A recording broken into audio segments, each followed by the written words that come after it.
వాక్యం రాదయ్యా, సరిగా వాక్యోపదేశం నాకు రాదేసయ్యా. అయ్యా ఆరోగ్యకర వాడు కాదయ్యా, ఆశీర్వదించిన వాడా, ఆరోగ్యమిచ్చిన దేవా స్తోత్రం. నువ్వు ఇచ్చినది, నువ్వు చేసినది ఏది మార్చుకోలేసయ్యా.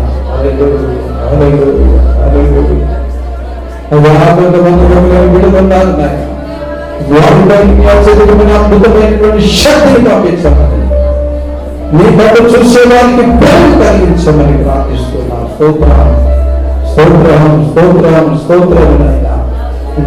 కాలంలో ధ్యాన కాలంలో ప్రార్థన చేసేవారు కొరకు దయచేసి వ్యాధులో, బాధలో, ఇరుకులో, ఇబ్బందులలో, కష్టాలలో, కన్నీటిలో వారిని ఒక కృపణ చేయండి. హల్లెలూయా హల్లెలూయా. యేసయ్యా యేసయ్యా స్తోత్రమయ్యా స్తోత్రమయ్యా స్తోత్రం. యోగము పాడని గీతములో యేసుతో నేను పాడుటకై, పాడని గీతములో యేసుతో నేను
హల్లెలూయా హల్లెలూయా హల్లెలూయా స్తోత్రమయ్యా స్తోత్రము దేవా స్తోత్రమయ్యా హల్లెలూయా. పరిశుద్ధుడైన మా తండ్రి, మిక్కిలే కనికరము కలిగిన మా ప్రభువా, నిన్ను స్తుతించుటే మాకు మంచిది. మా శరీర అవయవాలు బాగుండాలన్నా, మా దేహము ఆరోగ్యంగా ఉండాలన్నా, ఆత్మ జీవితం పుష్పించాలన్నా ఈ క్రొత్త దినాల యొక్క లేటెస్ట్ పాలసీలు మాకు ఉంటున్నాయన ప్రభువా. మార్పు చెందని నీ నామమే కావాలి తండ్రి. నిన్న నేడు ఏకరీతిగా ఉన్న మీ నామమే కావాలి. మీ కృపయే చాలు యేసయ్యా. స్తోత్రం స్తోత్రం. పరిశుద్ధుడా, మిక్కిలి కనికరం కలిగిన యేసయ్యా, మహోన్నతుడా, సర్వేశ్వర, సర్వాధికారి, అద్భుత దేవా, స్తుతులు తండ్రి. ఈ రాత్రి చివరి కూటాన్ని బట్టి వందన. ఇందులో సంస్కారం ఉంది ప్రభువా, వాక్యోపదేశం ఉంది, పాటలున్నవి, ప్రార్థనున్నది ప్రభువా, హెచ్చరికలున్నవి, సాక్ష్యములున్నవి ప్రభువా. ఇవన్నీ కూడా ఎక్కడా కూడా క్రమం తప్పకుండా అక్రమము చేయువాలనే మాట మేము అనిపించుకోకుండా కూర్చున్నా నిలుచున్నా, పాడినా స్తుతించిన, ఇంట పనులలో, ఉద్యోగంలో, వ్యాపారంలో, బయటికి వెళ్ళినప్పుడు, మాట్లాడేటప్పుడు ఎక్కడ కూడా క్రమం తప్పడానికి వెళ్ళేది. లోకంలో అనేకులు క్రమాన్ని తప్పించుకో, కానీ నీ బిడ్డలు తప్పకూడదు, నీకు అపకీర్తి తేకూడదు. అందుకే ప్రభువా చెప్పగలిగినంత మటుకు చెప్పి చేసేదంతా చేయడానికి మీరు కృపదయ చేస్తున్నారు. స్తోత్రం. ఈ మందిర ఆవరణాలు దీవించినారు. అడుగు పెట్టే వారికి నీ కృపలో దీవించండి.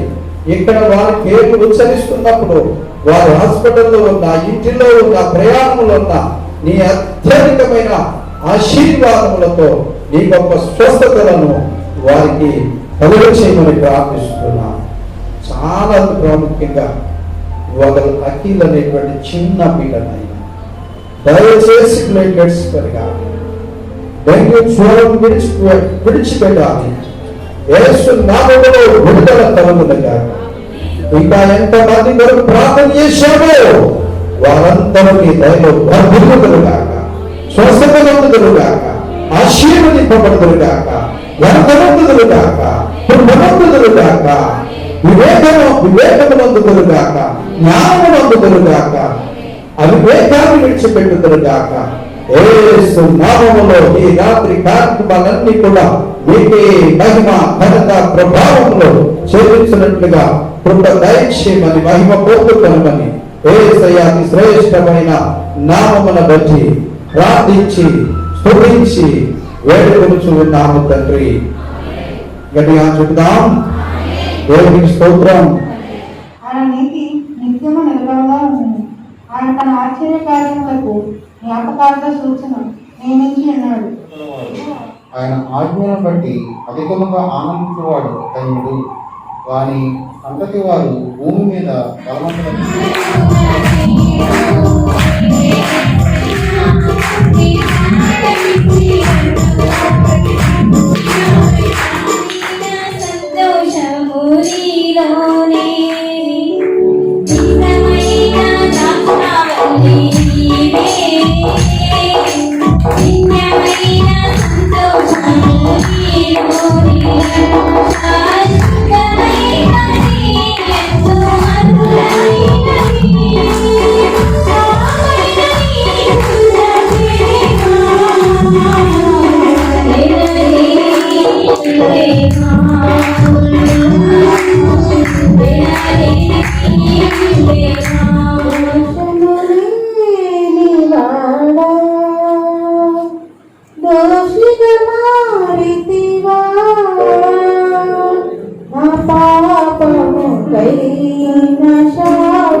నా పాపము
ఆయనకు ముద్ర వేసి ఉన్నాడని చెప్పారు. వారు, మేము దేవుని క్రియలు జరిగించుటకు ఏమి చేయవలని ఆయన అడుగగా, యేసు, ఆయన పంపిన వాని యందు మీరు విశ్వసించుటయే దేవుని క్రియని వారితో చెప్పారు. వారు, అట్లయితే మేము చూచి నిన్ను విశ్వసించుటకు నీవు ఏ సూచక్రియ చేయుచున్నావు, ఏమి జరిగించుచున్నావు? భుజించుటకు పరలోకం నుండి ఆయన ఆహారము వారికి అనుగ్రహించినని రాయబడి ఉన్నట్లు మన పితరులు అరణ్యంలో మన్నాను భుజించరని ఆయనకు వచ్చు వారిని నేను ఎంత మాత్రము బయటకు త్రోసివేయను. నా ఇష్టము నెరవేర్చుకున్నటకు నేను రాలేదు. నన్ను పంపిన వారిని చిత్తం నెరవేర్చుటకే పరలోకం నుండి దిగి వచ్చిందని ఆయన నాకు అనుగ్రహించిన దాని అంతటిలో నేనేమీ పోగొట్టుకొనక అంచె దినమున దాని లేపుటయే నన్ను పంపిన వారి చిత్తమై ఉన్నది. కుమారుని చూసి ఆయన యందు విశ్వాసించి ప్రతి వాడును నిత్య జీవన పొందికి నా తండ్రి చిత్తము. అంచె దినమున నేను వారిని లేపుదని. కావున నేను పరలోకం నుండి దిగి వచ్చిన ఆహారమని ఆయన చెప్పినందున యూదులు ఆయనను గూర్చి సలుపుకొనొచ్చు, ఈయన యేసేపు కుమారుడైన యేసు కాడా? ఈయన తల్లిదండ్రులను మనం ఎరుగుదుము కదా. నేను పరలోకం నుండి దిగి వచ్చి ఉన్నానని ఈయన ఎలాంటి పరిశుద్ధుడు ఒక్కడే, ఒక్కడే యేసు ఒక్కడే, ఒక్కడే పరిశుద్ధుడు ఒక్కడే. గ్లోరీ కాదు. బైబిల్లో కనిపించే ఒక ఆసక్తికరమైన లక్షణం ఏమిటంటే, బైబిల్ స్త్రీ పురుషుల గురించి ఉన్నతున్నట్లుగా వ్రాయబడినటువంటి తీరు వారి లోపాన్ని కప్పిపుచ్చి కేవలం వారి శక్తి సామర్థ్యాలను సుగుణాలను మాత్రమే పేర్కొనే ప్రయత్నము అందులో కనిపించదు. ఇప్పటికి 3-4 సార్లు చెప్పాను. బైబిల్లో అనేక మంది గొప్ప వీరులకు వారి వారి మానవ సహజమైన లోపాలు ఉన్నాయి. అలాగే వారు కూడా రక్తమాంసాలున్న వాళ్ళేనన్న సంగతి మనకు బాగా తెలుసు. సహజంగా మానవులందరికీ కలిగే శోధనలను వారు ఎదుర్కొన్నారని, అయితే వారి ప్రతిస్పందన నేటి సగటి క్రైస్తవుడి స్పందనకు కొంచెం వ్యత్యాసంగా ఉన్నట్లుగా మనము గుర్తుపెట్టుకోవాలి. కొందరికి బైబిల్ అంశం అవసరం లేదు. గుడికి వెళ్ళామా, వచ్చామా, కానుగిచ్చామా, వచ్చామా, గుడించుకున్నామా, పెత్తనాలకు వెళ్ళామా లేదా, ఇది కొందరి ధోరణి. కొందరి పరిస్థితి ఏంటో తెలుసా? నేను ఇందాక ప్రస్తావించాను, ఒక పెద్ద ఆయన సహోదరుడు భక్తి సింగ్. ఆయన ఎవరని కాదు, ఆయన బిషప్ కాదు, ఆయన ఆర్చ్ బిషప్ కాదు, ఆయన డాక్టర్ కాదు, ఓన్లీ సహోదరుడు. 1000 సంఘాలు కట్టారు. మనమెంత మనం ఒక నలుసంతు కూడా కాదు ఆయన లెక్కల్లో వేసుకుంటే. ఎప్పుడు కూడా భక్తులను పోలి నడుచుకోవడానికి ప్రయత్నం చేయాలి. భక్తి చేశాం గుండెత్తు చేలో పడింది అన్నట్లుగా ఉండకూడదు. భక్తిని ప్రజలను మెప్పించడం కొరకు కాదు, ఈ భక్తిని ప్రభువును మెప్పించేదిగా ఉండాలి. బైబిల్ చరిత్రలో గాథలన్నిటిలోనూ సంపూర్ణుడు లోపరహితుడు ఒక్కడే ఉన్నాడు, ఆ నరుడు యేసుక్రీస్తు. గొప్ప విశ్వాస వీరులు కూడా నిస్సందేహంగా వాళ్ళు మానవులే. ఇది నిజంగా వారితో మనల్ని మనం పోల్చుకోవడానికి కొంతైనా ఉపయోగపడుతుంది. శ్రమలు పడినప్పుడు ఎవరినైనా ప్రశ్నిస్తే నేను యోబులా శ్రమలు పడుతున్నాను అంటాడు, తృప్తి తప్ప అది పూర్తిగా నిజం కాకపోయినా. ఆయన శ్రమలు నిస్వార్థముతో కూడినవి. మన వాటి శ్రమలు పొందేటువంటి వాళ్ళు ఎక్కువ మంది స్వార్థపరులుగా వాళ్ళకి శ్రమ వస్తుంది. నిస్వార్థపు శ్రమలు వేరు. ఈ స్త్రీ పురుషుల జీవితాల్లోని సత్యాల్ని వివరించి చెప్పడం అనేది ఎంతో ప్రశస్తమైనటువంటి అంశం అనేటువంటిది ఒక గొప్ప విశేషం. ఒక గొప్ప ప్రభావవంతంగా ఈ శైలిని ఒక సంఘ కాపరి అంటే నాలాంటి వాడు, లేక ఒక సంఘ పెద్ద, లేక ఒక గొప్ప విశ్వాసి అయిన వ్యక్తి కూడా దాన్ని ఉపయోగించుకునే ఆయా సందర్భాల్లో కొన్ని మాటలు చెప్పవచ్చును. దేవునికి స్తోత్రం. ఇలాంటి ప్రసంగం జీవితంలోని వాస్తవాల్ని గమనిస్తుంది. మనకు మేలు కలగడం కోసం బాధాకరమైన మన స్వభావవంతములో నుంచి, మన స్వహానుభవంలో నుంచి అలాంటి పరిస్థితులు కాక వారి జీవితాల్లోంచి నేర్చుకోవడం కోసం వారు మనకు ఉదాహరణగా ఉన్నారు. దేవునికి స్తోత్రం. ఉదాహరణగా ఉన్నాం. ఎగ్జాంపుల్గా మనం ఎంతమందిని ప్రస్తావిస్తాం? మీకు పేరు తెలిస్తే చెప్పండి. మనకు ముందు వెళ్ళిన భక్తులు ముందు పాత నిబంధనలో భక్తులు కానించి మొదలు పెడితే గుర్తున్నవి కొన్నైనా చెప్పగలుగుతారా? భక్తులు గుర్తొస్తారా? కొంతమంది పిల్లలకు భక్తులు పేర్లు పెడతారు. దావీదు, సమూయేలు, దానియేలు, షడ్రకు, మెషకు, అబేద్నెగో, ఇలాగ చాలామంది పేర్లు పెడుతూ ఉంటారు. ఫీనెహాస్ అని, స్టీఫెన్ అని. స్టీఫెన్ అడుగుతారు, స్టీఫెన్ నీ పేరు గురించి ఎప్పుడైనా తెలుసుకున్నావా? నీ పేరు అర్థం గురించి ఎప్పుడైనా తెలుసు? మాస్క్ కింద తిప్పినాను, బ్యాంకులోకి వెళ్తే అలాగడుగుతారు. నీ పేరు గురించి ఎప్పుడైనా తెలుసుకున్నావా? కిరీటం. అంటే మనం ఏమనుకుంటామంటే స్టీఫెన్ అంటే, స్టెఫన్ అంటే హతసాక్షి. హతసాక్షి దేవుని కోసం అతడు తన ప్రాణాన్ని త్యాగం చేసుకున్నాడు. కానీ అతను జీవితానికి దేవుని కృప అనేటువంటి కిరీటమే స్టీఫెన్ అంటే, స్టెఫన్ అంటే అర్థం. కొన్ని నాకు తెలిసినవే చెప్తాను సుమా, నేనే గొప్పవాడిని కాదు, నాకు తెలిసినవే చెప్తాను. నేను చాలా చోట్ల వాకింగ్ చెప్పడానికి వెళ్ళి ఫెయిల్ అయిపోయి తిరిగి వచ్చాను. తర్వాత చాలాసార్లు నేర్చుకున్న, ఏంటి ప్రభావ నా బ్రతుకు ఏంటి, అసలు ప్రసంగం చేయలేను, ఆత్మలో సంపాదించలేను, సంఘాన్ని వృద్ధిపరచుకోలేను. చాలామంది నన్ను ఏదో రకంగా తిట్టాలి అనేటువంటి రీతిలో ఉన్నారు. తిట్టినందుకు నాకేం బాధ లేదు. వాళ్ళు తిట్టినందుకైనా నన్ను వృద్ధిపరచచ్చు కదా నీకు? వాళ్ళు తిట్టినందుకు నేను ఎదురు తిట్టినందుకైనా నన్ను వృద్ధిపరచవచ్చు కదా అని అడుగుకున్నాను. ఏదో కొద్దిగా చెప్పగలిగే స్థితిలోనికి దేవుడు తీసుకొచ్చాడు. అందుకే నేను దేవునికి రుణస్తుని. మీకు అందరికీ కూడా వందనాలు ఇలా వచ్చినందుకు. ఎందుకంటే సొంత సంఘం కాబట్టి చెప్తే ఎవరు పండుగలు ఎండరు, పండుగల్లో పచ్చదన్నట్టు అంటారు ఎండరు. కానీ మీరు వింటున్నారంటే మీరు కొంచెమైనా కొద్దిగా అర్థం చేసుకున్నారేమో అని అనిపిస్తుంది. దేవునికి స్తోత్రం, హల్లెలూయా. సరే, ఇలాగూ ఆ పేర్లు అలాంటి వ్యక్తులను మనం ఎన్నుకుని బైబిల్ వ్యక్తులకు మనకు ఉదాహరణగా ఉన్నారనేటువంటి ఒక విషయం. తర్వాత ఆ ఉదాహరణలు వాటిని ప్రారంభించడం ఎలా? బైబిల్లో కొందరు వ్యక్తులను మనం ఎన్నుకుందాం. మొదటి మాట మాట్లాడతాం అబ్రహాం, రెండోది మోషే, తర్వాత యెహోషువ. అంటే క్రమంలో అందరూ ఇంకా ఉన్నారు మధ్యలో. తర్వాత దావీదు, పౌలు, పేతురు, నేను కొంత పేరు కాల్చిన వాళ్ళు. ఇలాంటి ఎగ్జాంపుల్గా కొన్ని మనం నేర్చుకోవాల్సింది ఎంతో ఉంది. బైబిల్లో పేరు పొందిన స్త్రీలు కూడా ఉన్నారు. వారి జీవితాలు మనకు ప్రత్యేక సందేశాన్ని తెలియజేస్తాయి. అవునందమ్మా కాదందమ్మా?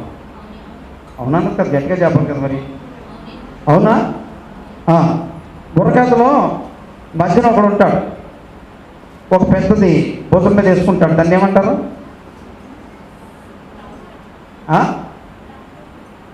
ఏమో నాకు దాని పేరు తెలియదు. ఆ పక్కన ఒకడు ఉంటాడు, ఈ పక్కన ఒకడు ఉంటాడు. వాళ్ళ దగ్గర చిన్న ఓ పక్క మూసేది, ఓ పక్క కొట్టేది ఉంటుంది అనమాట. ఆహా ఓహో అంటూ తందానా తాని తందానా తరిగిత తందానా, వాళ్ళు ఆ పక్క ఈ పక్క ఎడాపడ దరువులు అనమాట. వాళ్ళు ఓ మాట వస్తే ఈయన, ఓ మాట వస్తే ఆయన, మధ్య ఆయన, ఇలాగ బుర్రకథలు అలా రకరకాల సాగుతూ ఉంటాయి. మనకి దాన్ని వర్ణించడం చేస్తాం. సో ఇప్పుడు కొంతమంది భక్తుల గురించి మనం అధ్యయనం చేస్తున్నాము. ముందుగా ఆ వ్యక్తి జన్మ వృత్తాంతాన్ని, వారి జీవితాలను అధ్యయనం చెయ్యి. భక్తుల జీవితాలను అధ్యయనం చెయ్యి. దేవుని స్తోత్రం చెప్పండి. భక్తుల జీవితాలను ఏం చేయాలి? అధ్యయనం. అధ్యాయం కాదు, అధ్యయనం. అంటే వాళ్ళ పూర్వోత్తరాల గురించి తెలుసుకోవడమును, వారి పేరులో ఉన్న అర్థాన్ని గ్రహించుకోవడం. మనకు ఎలా తెలుస్తుంది సార్ అంటే, తెలుస్తాను కూడా మెటీరియల్ ఉంది, చదువుకోవడానికి మనకు టైం ఉంది, చదివిన వాడు చెప్పడానికి వినడానికి మనకు టైం ఉంది. ఎంతసేపు సీరియళ్ళు, సినిమా. ఆ సీరియల్ ఎన్ని ఎపిసోడ్లు వస్తుంది, సినిమా ఎంత నీడు వస్తుంది, సినిమా హిట్టా పిట్టా గిట్టా, ఇది లెక్క. 3 గంటల సినిమా దగ్గర కూర్చున్నటువంటి ఒక స్త్రీ, 3 గంటల సినిమా దగ్గర కూర్చునేటువంటి ఒక పురుషుడు 30 నిమిషాలు బైబిల్ మాట్లాడటానికి కూర్చోలేడు. బోల్డ్ కామెంటరీలు వస్తాయి. ఎంతసేపు అయితే ఎవరంటాడంటే మరి గవర్నమెంట్ చెప్పొచ్చు కదంటే, టీవీలో ఎంత చక్కగా చెప్తున్నాడు. ఏమన్నా ఎందుకు చెప్పడం? టీవీలో చక్కగా చెప్తాడు, చాలా బాగా చెప్తాడు.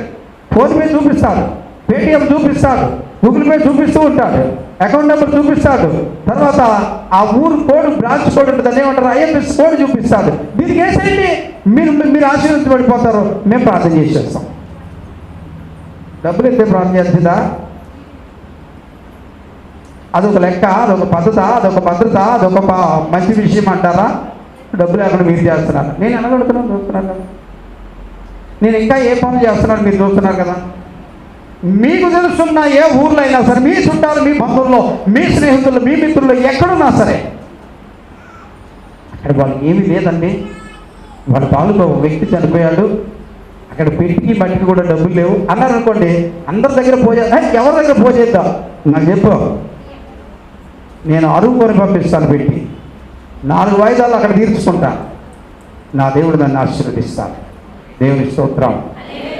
మందులకు లేని వ్యక్తి ఎవరైనా ఉన్నారా? తిండికి లేని వ్యక్తులు ఎవరైనా ఉన్నారా? ఉంటే చెప్పండి, ఎంతో కొంత. అంతా చేయమని నేను ఎంతైనా చేస్తాను. ఎలా చేస్తాను? సంఘంలో చేస్తాను. సంఘ బిడ్డల యొక్క వాళ్ళ సహకారంతో నేను చేసుకుంటూ వెళ్తాను. చేసిన మనకు నష్టమేమి ఉండదు, చేసిన మనకు ఇబ్బంది ఏమి ఉండదు, చేసిన మనకేమి కలువ చేయదు. దేవుడు ఉన్నాడు, ఒక్కడే యేసు, ఒక్కడే. ఆ ఒక్కడే మనందరికీ సహాయం చేసేవాడు. చెప్పండి దేవుని స్తోత్రం. హల్లెలూయా. ముందుగా ఆ వ్యక్తి జన్మ వృత్తాంతాన్ని చదవడంతో ప్రారంభించు. తర్వాత అతను లేక ఆమె పేరుకు అర్థాన్ని కూడా తెలుసుకో. ఎందుకంటే చాలా బైబిల్ పేర్లకు విశిష్టమైన ప్రాధాన్యత ఉంది. అతను లేక ఆమె ఏ వాతావరణంలో పెరిగింది, లేక పెరిగి పెద్దవారైన పరిస్థితుల్ని పరిశీలించు. అతను లేక ఆమె జీవితంలో దేవుని సంకల్పం పట్ల ప్రత్యేక శ్రద్ధ వహించు. దేవుని స్తోత్రం. అవుతుందండి. ఇప్పుడు నా పేరేంటి? నా పేరేంటి? నా ముందు పేరు అడుగుతారు చాలా. నేను చెప్పనంట. ఎందుకు చెప్పనంట? కన్ఫ్యూజ్ అయిపోతాను. నేను చెప్పను, కన్ఫ్యూజ్ అయిపోతాను. కులాల గురించి నేను చెప్పను, ఎందుకంటే మరి మిగతా వాళ్ళు బాధపడతారు. ఒక్కోసారి ఒక్కొక్కరు ప్రస్తావించేస్తున్నారు. ఎందుకయ్యా? ఆగిపోయి అది వదిలేసి మిగతాది పట్టుకుని సాగిపో. దేవుని స్తోత్రం. పెట్టుకుంటుకోడు ఎవడో కులానికి పలానా కులంలో పుట్టాలా, పలానా గొప్ప ఇంట్లో పుట్టాలా, అలా జరుగుతుంది. యాదృచ్ఛికంగా అలా పుడతాం. పుట్టిన తర్వాత తెలుస్తుంది ఏ కులమో, ఏ ఊరు, ఏ గోత్రమో, ఏ దేశమో, ఏ రాష్ట్రమో, ఏ పరిపాలన కింద ఉన్నామో, మన తల్లిదండ్రులు ఏ గుడికి వెళ్తారో, ఏ చర్చికి వెళ్తారో, ఏ మసీదుకి వెళ్తారో, ఎక్కడికి వెళ్తారో త్వరగా తెలుస్తుంది మనకి. అయ్యో ఎక్కడెందుకు పుట్టాను అని అనుకుంటే తిరిగిపోయి మళ్ళా పుడతామా? ఎక్కడ పుట్టినా సరే క్రీస్తులో పుట్టు. దేవుని స్తోత్రం. ఎక్కడ పుట్టు? క్రీస్తులో పుట్టు. క్రీస్తులో పుడితే ఊరుకోరు తన్నా సరే. ఇక్కడ తన్నా కానీ అక్కడ నిత్యరాజ్యం ఉంటుంది, ఇక్కడ తిట్టినా కానీ అక్కడ పరలోకం ఉంది, ఇక్కడ కొట్టినా కానీ దేవుడు చేర తీసే రోజు వస్తుంది, ఇక్కడ విమర్శించినా కానీ మన కన్నుల ప్రతి బాష్ప బిందువును తుడిచే రోజు వస్తుంది. ఆమేన్. అది కూడా చెప్పరా? ఇలా తినేస్తున్నాడు ఏంటి అనిపిస్తుందా? వద్దు. దేవుని వాక్యం నీలో వంట పట్టని. తిన్నది వంట పట్టడం లేదండి. డాక్టర్ గారి దగ్గరికి పోతే వంట పట్టడానికి వారి ట్యాబ్లెట్లు, వారి క్యాప్సిల్స్, వారి టానిక్స్ అన్నీ ఇస్తూ ఉంటే ఇప్పుడు బాగానే ఉందండి అయ్యారు, మీరు ఇచ్చావు బాగుందండి. అసలు అక్కడికి వెళ్ళక్కర్లో కూడా నువ్వు బాగుపడచ్చు తెలుసా? నా మాట విని ఇంకా మీకు అర్థం అలా, నా మాట విని యెషయా గ్రంథంలో సమ్మతించి నా మాట విని ఎడలా మీరు భూమి యొక్క మంచి పదార్థాలు బుద్ధిస్తారు. ఆమేన్. మంచి పదార్థాలు హాని చేయవు. నేను ఎక్కడైనా వీలు కలిగితే జగన్మోహన్ రెడ్డి గారికి ఒక లెటర్ రాసి డైరెక్ట్గా ఎక్కడ వాట్సాప్లో, ఫేస్బుక్లో కాకుండా డైరెక్ట్గా ఇవ్వాలి అని అనిపిస్తుంది. మీరు చాలా సాహసోపై నిర్ణయాలు తీసుకుంటున్నారయ్యా. ఇక్కడ ఇంకా ముఖ్యమైనవి ఏంటో తెలుసా? మీరు హాస్పిటల్కి డబ్బులు ఇవ్వడం గొప్ప కాదు, హాస్పిటల్కి వెళ్లకుండా చేసే ఆరోగ్యం ఇచ్చే ఆహారం కావాలి. ఆమేన్. అదేంటి? దేవుని స్తోత్రం. అలాంటివి చెప్తామని గారు ఆరోగ్యశ్రీగా ఉందా అంటారు నన్ను. మనకి ఎందుకండి మనం చెప్తే వస్తుందండి. చెప్పకుండా వస్తే రాని, చెప్పొస్తే సరే, చెప్పొస్తే సరే. చెప్పకుండా వచ్చిందంటే ఏం చేస్తాం? యేసు నామములో లయమగునుగా. అక్కడ ఎవడో కరోనా అన్నాడు. కరోనాను మనం తనలా. ఆయన ఎవడో కరోనాని గెట్ అవుట్ అని అపహాస్యం పాలైపోయారు. గెటౌట్కి వెళ్ళదు, తొక్కడానికి తొక్కించుకోదు, అసలు నీకు కనపడదు కదా ఆవిడ తొక్కడానికి. ఇలా పిచ్చి పిచ్చి వేషాలు, పిచ్చి పిచ్చి వేషాలు. కర్చీపులో మహాత్యమా, కర్చీపులో మహాత్యమా, ఇది చాలా దారుణమైన విషయం. వాక్యాన్ని సూటిగా వినండి అమ్మా. అయ్యా కామెంటరీ చేశావు, నీకు అసలు అర్థం కాకుండా ఉంటుంది. సూటిగా విన్నావు, ప్రశ్నించే అవకాశం నీకు ఏర్పడుతుంది. ప్రశ్నించు, అన్నీ నీకు అర్థమవుతాయి. తిక్క ప్రశ్నలు కాదు, సరి అయిన సూటి అయిన ప్రశ్న, సరి అయిన సూటి అయిన సమాధానాన్ని పొందుకో. భక్తులను గురించి తెలుసుకో, యేసయ్యను ఘనపరుచుకో. దేవునికి స్తోత్రం, హల్లెలూయా. ఓకే, ముందుగా ఆ యొక్క వ్యక్తి జన్మ వృత్తాంతాన్ని చదవడంతో ప్రారంభించు. అతను లేక ఆమె పేరుకు అర్థాన్ని తెలుసుకో. ఎందుకంటే చాలా బైబిల్ పేర్లకు విశిష్టమైన ప్రాధాన్యత ఉంది. అతను లేక ఆమె ఏ వాతావరణంలో పెరిగింది, లేక పెద్దవారైన పరిస్థితులను పరిశీలించు. అతను లేక ఆమె జీవితంలో దేవుని సంకల్పం పట్ల ప్రత్యేకమైనటువంటి శ్రద్ధ వహించు. దేవుని బిడ్డలారా, అతని లేక ఆమె ద్వారా దేవుడు ఏమి సాధించాలనుకున్నాడో అది కూడా తెలుసుకో. ఎప్పటికీ తెలుసుకోవచ్చు ప్రియులారా, ఎప్పటికీ తెలుసుకోవచ్చు. తన ఉద్దేశాన్ని ఎలా తెలియజేశాడు, ఒకటి. రెండవది, ఆ వ్యక్తి ఎలా ప్రతిస్పందించాడు, రెండు. మూడవది, అతని లేక ఆమె జీవితంలో దేవుడు చేసిన పనుల నుండి ఏమి నేర్చుకోగలం. నాలుగు, మనము జాగ్రత్త పడాల్సిన ప్రమాదాలు ఏమైనా ఈ భక్తిలో ఉన్నాయా, ఎవరిని బట్టి అయినా. తర్వాత ఐదవది, అతని లేక ఆమె విధే రహస్యం ఏమిటి. ఆరవది, అతని లేక ఆమె జీవితం ముగింపేమిటి. సరే, మీకు లాజరు గురించి తెలుసు కదా. లాజరు జీవితం ముగింపు ఎలా ఉంది అని మనం గమనించాం. ఇంత జాగ్రత్తగా చెప్పినా మీరు ఒక మాట లేదండి. లాజరు రోగి అయిన లాజరు జీవితము, ఇంకా చెప్పాలంటే ఒక ధనవంతుడు దగ్గర రొట్టె తునకలు తినేటువంటి కరువు పక్షం అంత వ్యక్తి కరువుతో ఉన్నప్పుడు ఆకలి కడుపు నింపుకోవడం కోసం కాలే కడుపుకు మండే బూడిదన్నట్టుగా అతనికి ఆహారం లేనప్పుడు ఒక యజమాని లేక ఒక ధనవంతుడు తను తుప్పు పారవేసే తుప్పు రసను మట్టిలో పడేది ఏరుకు తిరిగినటువంటి లాజరు యొక్క ఆ జీవిత ముగింపు ఎలా ఉంది. ఏమీ లేని పరిస్థితుల్లో జీవిత ముగింపు జరిగింది. సరే, ముగింపు తర్వాత తనకు ఎదురైన పరిస్థితుల్లో దేవదూతల చేత అతడు కొనిపోబడెను. దేవుని స్తోత్రం. దేవదూతల చేత అతడు కొనిపోబడ్డాడు. ఆ దరిద్రుడు చనిపోయి దేవదూతల చేత అబ్రహామును రొమ్మున ఆనుకుంటకు కొనిపోబడెను. ధనవంతుడు కూడా చనిపోయి పాతి పెట్టబడెను. అప్పుడు అతడు పాతి పెట్టబడ్డాడనే ఉంది. అతన్ని ఎవరు తీసుకెళ్లారో లేదు. ఇతడు చనిపోయి పాతి పెట్టబడను, కానీ ఇతన్ని తీసుకెళ్ళిన వాళ్ళు దేవదూతలు వెల్కమ్ చేసి అతని జీవితంలో లాస్ట్ ముగింపు దేవదూతల చేత తన యొక్క ఆత్మను, దేహాన్ని కాదు, వాళ్ళు తీసుకెళ్ళారు. దేవునికి స్తోత్రం. సరే, ఇప్పుడు మీకు కొన్ని అర్థాలు చెప్తాను. దాంట్లో స్టీఫెన్ చెప్పారు ఏమని, కిరీటము అనేటువంటిది. దీంట్లో నాకున్న సమాచారాన్ని నేనేమి మేధస్సుని కాదు, నేను పుస్తకంలో చూసే నీకు చెప్తున్నా. కొద్ది రోజులు చెప్పగా అవసరమైతే వంట పడతాయి. వాక్యం కలిపితే దుష్టుల ఆలోచన అన్నాం అనుకోండి, చదివండి అందరం. దుష్టుల ఆలోచన అన్నాం, చదివండి. చాలా బాగా చదివారు, అభివృద్ధి మంచిది. చదువు, గట్టిగా చదవండి. ఎందుకంటే అలా కూర్చునే వాళ్ళు చదవలేదు. మన పీఠం మళ్ళీ రేపు పొద్దున అక్కడే కనుక మన పీఠం అక్కడ లేదు, చదువుతారు అంతే. దేవుని స్తోత్రం. హల్లెలూయా. లెమెకు అనే మాట ఎప్పుడైనా విన్నాం మనం? లెమెకు అనే మాట ఎప్పుడైనా విన్నారా? నేను అడుగుతున్నది విన్నారా అన్నాను కానీ మీరు అందులో ఉన్నారా అనలే. లెమెకు ఎక్కడ వాడు?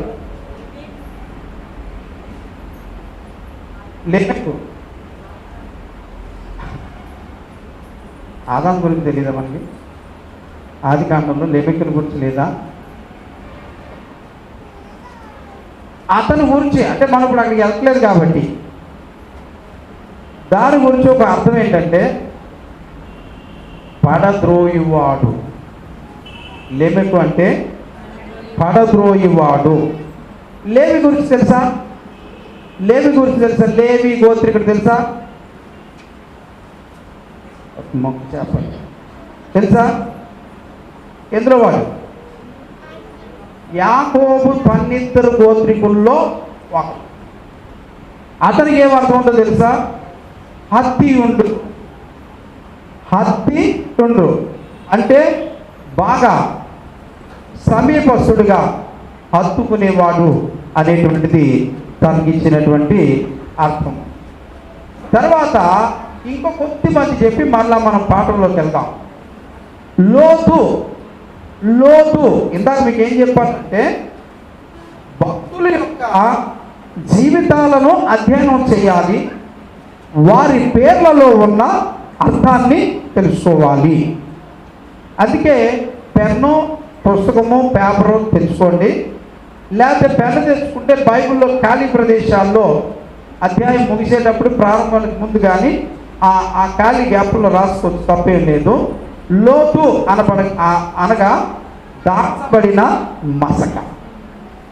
దాచబడిన మసక. ఇప్పుడు వచ్చేటువంటి పేర్లు వస్తాయి కదా, కంప్యూటర్లో వస్తాయి పేర్లు, అర్థాలతో ఏమి రావు. అర్థాలతో ఏమి రావు. చాలామంది మనలో ఉన్న పేర్లకు అర్థాలు తెలియనటువంటి పేర్లే ఎక్కువగా ఉంటాయి దేవుని బిడ్డలారా. శారా అంటే మీకు బాగా తెలుసు. శారా అంటే రాజకుమారి. శారా అంటే రాజకుమారి. దానికి ఆపోజిట్గా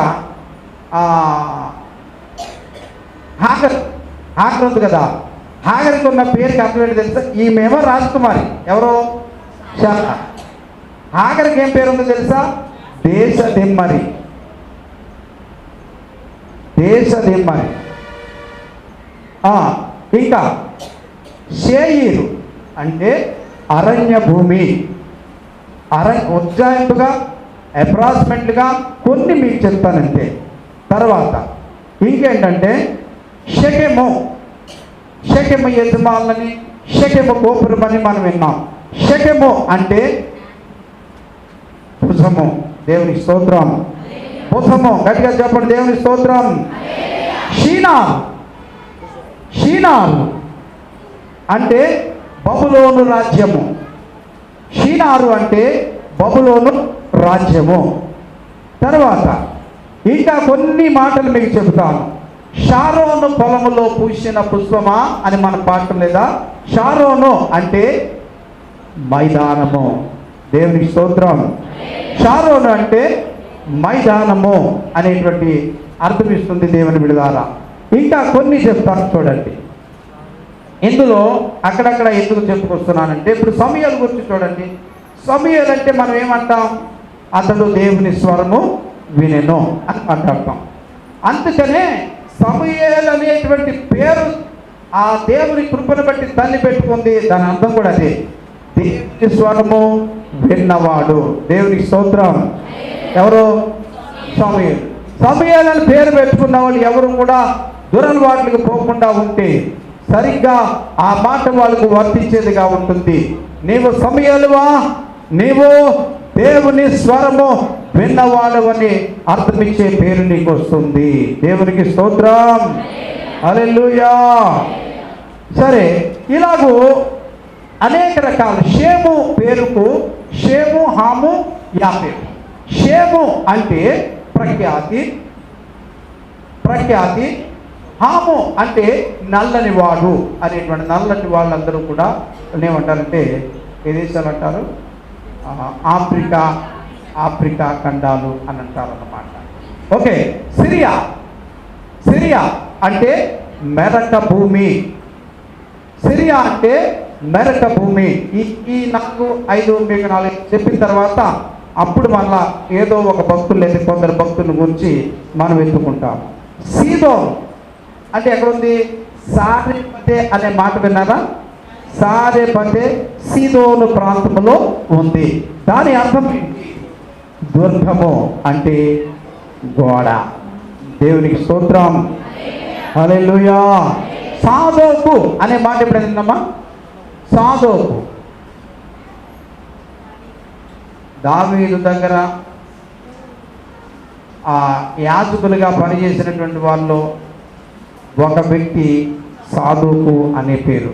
దాని అర్థం నీతి న్యాయాలు అని అర్థం. అంటే దావీదు కాలంలో ఇతడు ప్రధాన యాజకుడు. చెప్పండి దేవుని స్తోత్రం. ఇతడు ప్రధాన యాజకుడు. ఆమేన్. గట్టిగా చెప్పండి దేవుని స్తోత్రం. తర్వాత ఇంకా మరొక 2-3 మాటలు చెప్తాను. ఇందులో నా పేరు కూడా వచ్చి మీరేమంటారు దానికి? మామూలుగా తెలుసు కదా, హానోక్ అంటే కాదు, దేవునితో నడిచాడు కాబట్టి దేవునితో నడిచాడు. కానీ ఉపాధ్యాయుడు. ఇప్పుడు నేను చేసే పని ఏంటి? చదువుకుపోయినా ఉపాధ్యాయ పని అంటే చెప్పడం అనేటువంటి. సీనాయి అంటే శిఖరములు. ఇలాగా మెటీరియల్ మనకు అంత దొరుకుతుందని మనం చదువుకోవచ్చు. కాకపోతే దాని మీద మనకి ఇంట్రెస్ట్ ఉండాలి. పేతురు అంటే కేప అను పేర్లు పెట్టబడిన శిశువు. బండ, రాయి, నీ బండ మీద నా సంఘాన్ని కట్టుదును అన్నాడు. అలాగా అనేక రకాలైనటువంటి ఇక్కడ అర్థాలు. శబరు గురించి ఏం చెప్పుకున్నాము? కిరీటము. సుధమ మనకు తెలుసు కదా, సుధమ గుమ్మరాలు అంటే ఆ ప్రాంతము సున్నపు రాతి స్థలము. అలాగున ఇంకా అనేక రకాలైనటువంటి పేర్లను గురించి మనము ప్రస్తావించుకుంటూ ఉండవచ్చు. దేవుని బిడ్డ, సున్నముకు ఒక బిరుదు ఉంది. ఆ పేరులో ఏంటో తెలుసా? శాంతి. అంటే అతని కాలంలో యుద్ధాలు జరగలేదు. మొత్తం ప్రపంచం అంతా కూడా శాంతిగానే ఉంది అతన్ని 40 సంవత్సరాల పరిపాలన కాలంలో. కానీ అతను తప్పులు చాలా చేశాడు. కానీ తను చాలా రచనలు రాశాడు. అనేక సూక్తులు ఈనాడు సామెతల గ్రంథంలో సునాయాసంగా మనం చదువుకుంటున్నామే, అది ఆయన రచింది. అతని పేరులో ఏముంది? శాంతి. ఎక్కువగా ఒకేసారి చెప్తే మనం దాన్ని అన్వయించుకోవడం కూడా కష్టం అవుతుంది. కాబట్టి మనం ఏంటంటే ఇందాక మీకు కొన్ని చెప్పాను. 1, అతని లేక ఆమె ద్వారా దేవుడు ఏమి సాధించాలనుకున్నాడు.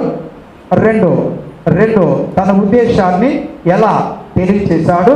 3 ఆ వ్యక్తి ఎలా ప్రతిస్పందించాడు. 4 అతని లేక ఆమె జీవితంలో దేవుడు చేసిన పనుల నుండి మనం ఏమి నేర్చుకోగలం. ఎన్నైనా ఇప్పుడు 4. 5వ దానికి వస్తున్నాం. మనం జాగ్రత్త పడాల్సిన ప్రమాదాలు ఏమైనా ఉన్నాయా అతని జీవితం ద్వారా మనం నేర్చుకోవచ్చా? ఎన్నైనా 5. ఇప్పుడు 6వ దానికి వద్దాం. అతని లేక ఆమె విజయ రహస్యము ఏమిటి? అతని లేక ఆమె జీవితం ముగింపు ఏమిటి? నీ విజయ రహస్యం దేనిలో ఉంది అని ఒక వ్యక్తిని ప్రశ్నించడం. అది ఎవరు? నీ విజయ రహస్యము దేనిలో? ఇందులో నీకు 6 బిట్ చెప్పాను. అతని లేక ఆమె విజయ రహస్యం ఏమిటి? దానికి అనుగుణంగా బైబిల్లోనే ఒక వ్యక్తి, పాత నిబంధన గ్రంథంలోనే ఒక వ్యక్తి, న్యాయాధిపతుల గ్రంథంలోనే ఒక వ్యక్తి అతన్ని గురించి మరొకరు ప్రశ్నిస్తారు. నీ విజయ రహస్యము దేనిలో ఉంది? ఎవరిని గురించి అడుగుతున్నారు? సంసోన్ని ఎవరు అడుగుతున్నారు? ఆమె ఫిలిస్తీ స్త్రీ అడుగుతుంది. ఫిలిస్తీన్లు ఆమెను అడిగారు, నీకు డబ్బు ఇస్తాం, తన విజయ రహస్యం ఎందులో ఉందో తెలుసుకో. దేవుడు చెప్పాడు సంసోను తల్లిదండ్రులకు అతని తల మీద కత్తిని వేయకూడదు. ద్రాక్షావళిని పుట్టి నుండి ఇది ఏది త్రాగకూడదు. అతను కానీ అతని కన్య తల్లి కానీ చేయరానివేంటో దేవుడు చెప్పాడు. ఇలాగా మూల కణములుగా లేక ఏదైతే ఆ భక్తుల జీవితంలో ఎఫెక్ట్ తన భక్తికి కలిగించిందో లేక తన విషయముగా దూసుకుపోయాడో అనే అంశాలు తెలుసుకోవాలి. ఫస్ట్ దెలీలా దగ్గరికి వెళ్ళాడు సంసోను. మన పరిసర ప్రాంతాల్లో కూడా సంసోనులు ఉన్నారు. ఒక్క దెలీలా ఏం కర్మ వాళ్ళకి? ఆడవాళ్ళ పెద్ద పట్టుకుంటే అడ్డదారులు దొక్కి కొంత భక్తి అడ్డు పెట్టుకోగలడంతే. జీవితం నాశనం అయిపోతుంది. వేశ్య సాంగత్యం చేసే వాడికి రొట్టె తునక మాత్రమే మిగులుతుంది. వారికి ఇప్పుడు అర్థం కాదు. కొంతమంది అందాలు ఆశించినప్పుడు ఇప్పుడు బాగా ఉంటుంది. వయసు మళ్ళీ ఆదాయం తగ్గినప్పుడు ఇదిగో ఇంతలాంటి పని అయిపోయిందని ఫిలిస్తీన్ విషయంలో విజయ రహస్యాన్ని చెప్పేసినటువంటి సంసోను ఆ 2 స్తంభాల మధ్య ఆ గొలుసులతో బంధించబడి ఏడుస్తూ ఉన్నాడు. అతని విజయాన్ని రహస్యాన్ని ఇతరులకు చెప్పకూడని పరిస్థితుల్లో ఆ లాలన చేసే స్త్రీ లాలన మాటలకు లోబడిపోయాడు. అలా మన మధ్యలో కూడా ఉంటారు.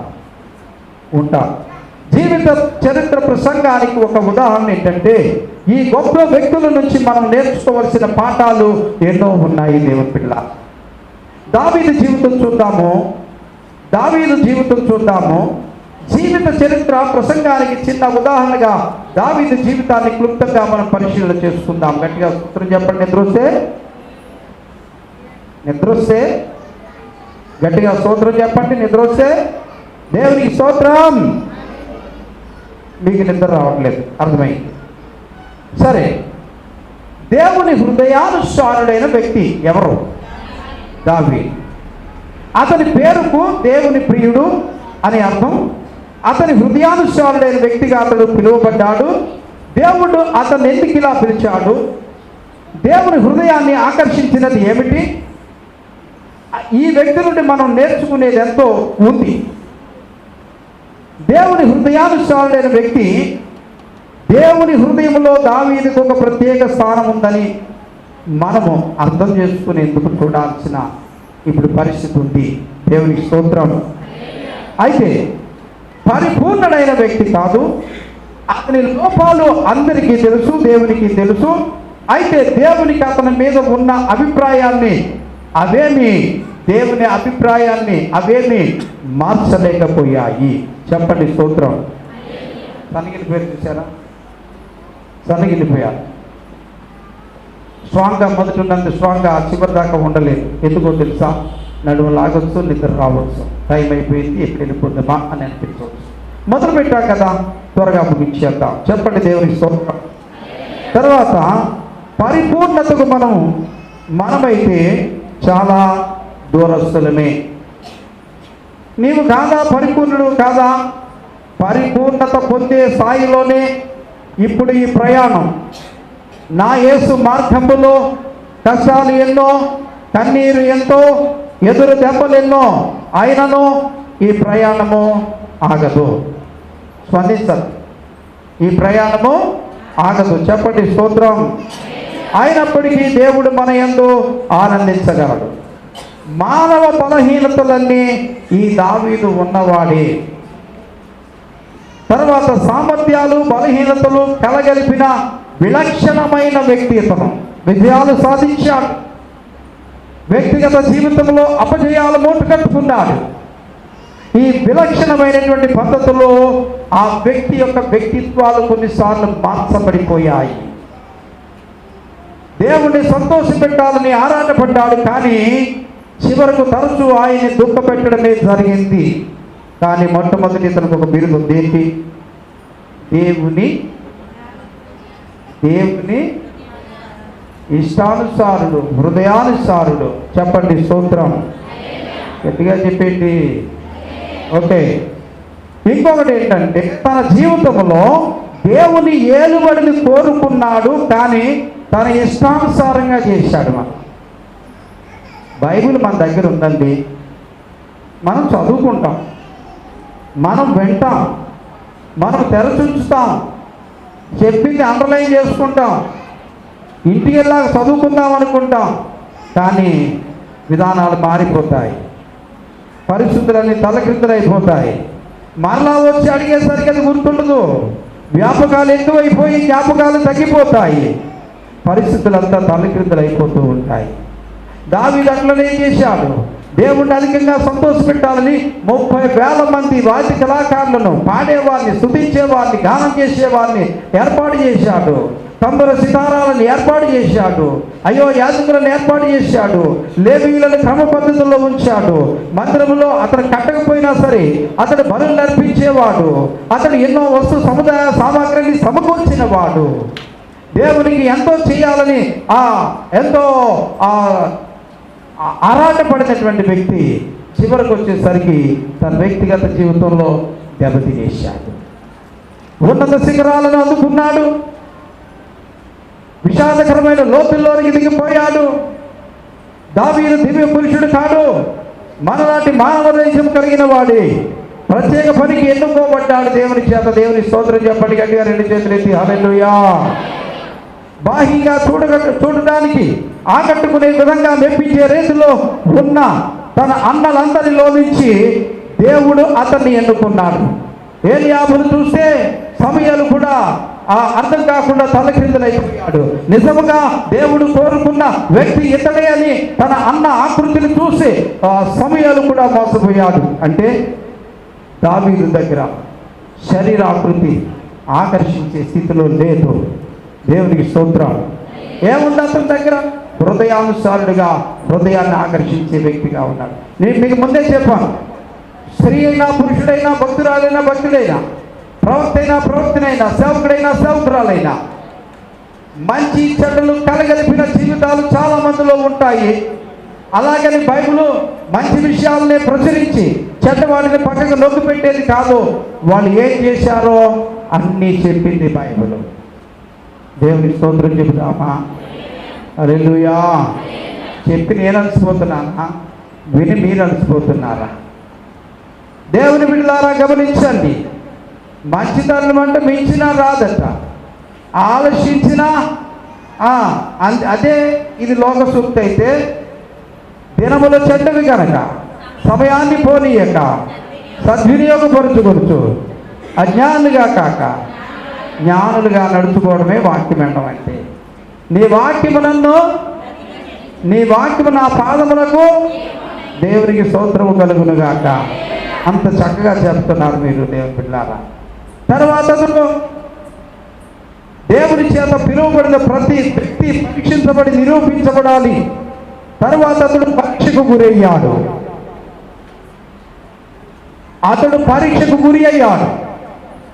పరీక్షలో ఫెయిల్ అయిన వ్యక్తి ఎలా పాస్ అయ్యాడు?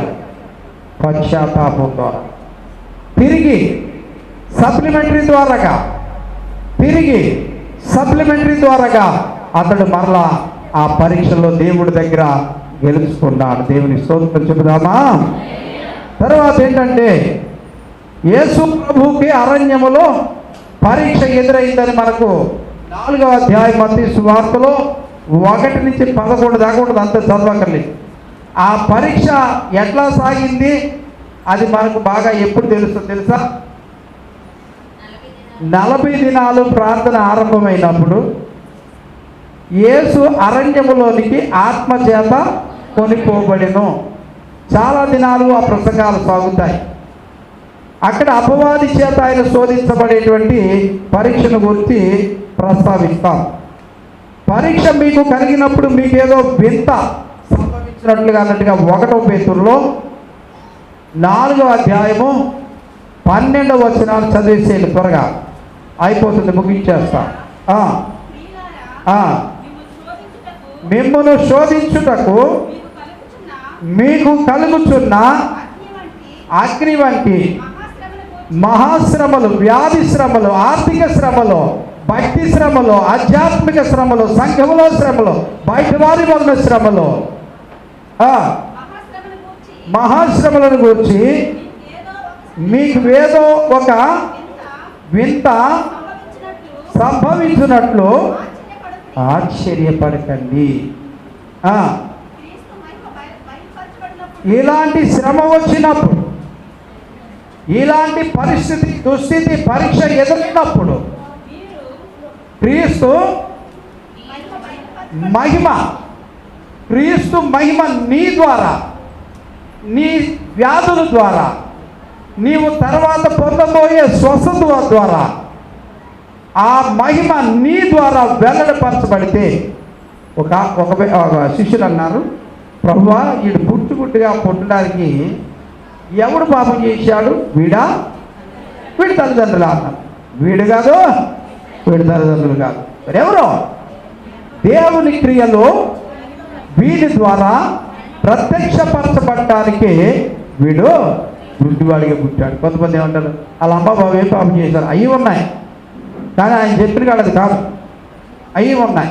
దేవుని వెళ్ళారా, ముందుకు సాగుతూ ముగించుకోబోతున్నాము. దేవునికి స్తోత్రం. అతను చేసినటువంటి పొరపాట్లలో కొన్ని లిఖించబడినటువంటి అంశాలు ఏంటంటే, ఖాళీగా ఉన్న క్షణాలే అతడు పడిపోవడానికి కారణము. నెంబర్ 1 పాయింట్, అతను ఆత్మీయంగా మెలకువగా లేడు. ఇప్పుడు అప్పటికి అతని వయసు 50 సంవత్సరాలు లేక కొంచెం చూపించగా 20 సంవత్సరాల నుండి రాజుగా ఉంటున్నాడు. అప్రమత్తతను కోల్పోవడం ఎంత సులభం. 20 చూపించగా లేక కొంచెం దానిలో తన మీద తనకు అతి నమ్మకం, ఎన్నడూ శరీరాన్ని నమ్మవద్దు అని. అంటే శరీరం అనేటువంటిది పాపము నిలయముగా ఉంటుంది కాబట్టి అతి కాన్ఫిడెన్స్గా ఉండడం కాకుండా భయపడుతూ ఉండాలి. దేవునికి స్తోత్రం. ఆ దావీదుకు ఎదురైనటువంటి శ్రమే అలాంటి పరిస్థితి యేసేపుకి ఎదురైంది. ఎవరికి? యేసేపు. అతను ఎలా తప్పించుకోగలిగాడు? ఇతను ఎలా తప్పించుకోలేకపోయాడు? అంటే వాళ్ళకి ఏదో వర్ణక్రమం చూపట్లే మనం.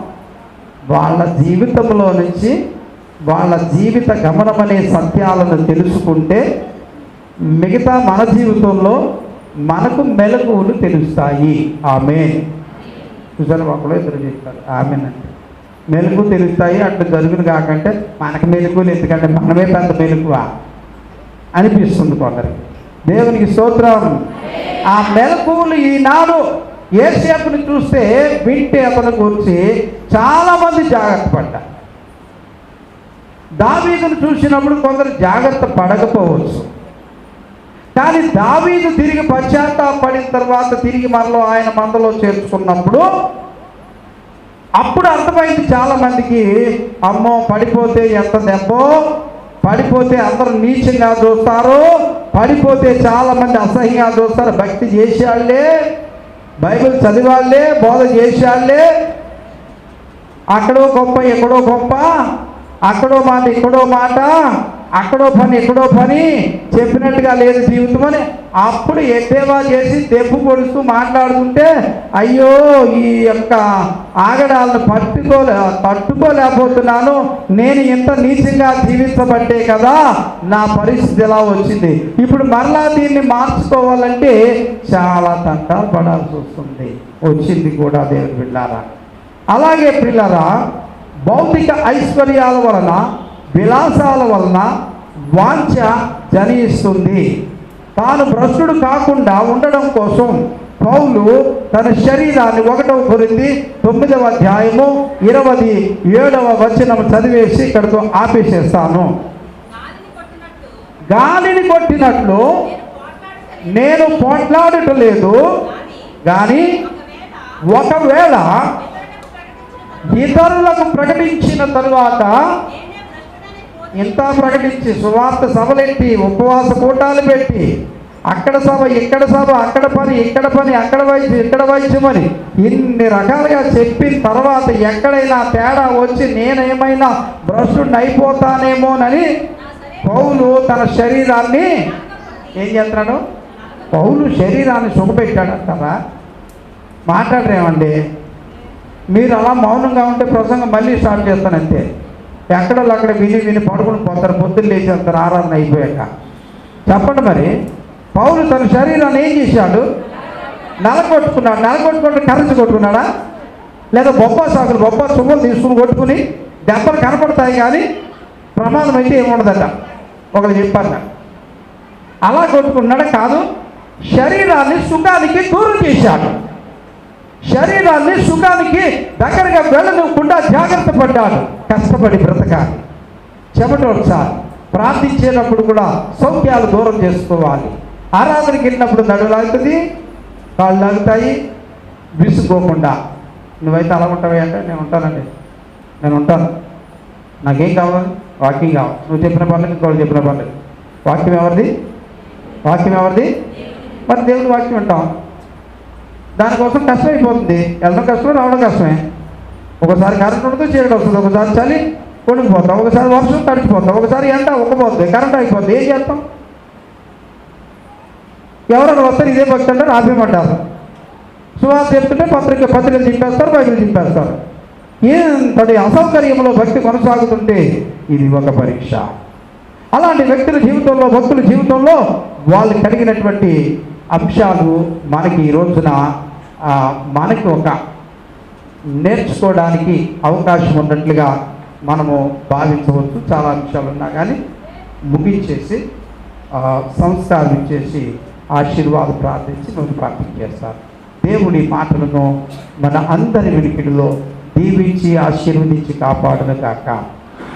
పరిశుద్ధులైన అత్యంత కృప కలిగిన ప్రభువా, ఇదిగో తండ్రి, ఈ ఉపవాస కూటాలు 3 రోజులు కానీ 1.5 రోజులు పెట్టుకున్నాం.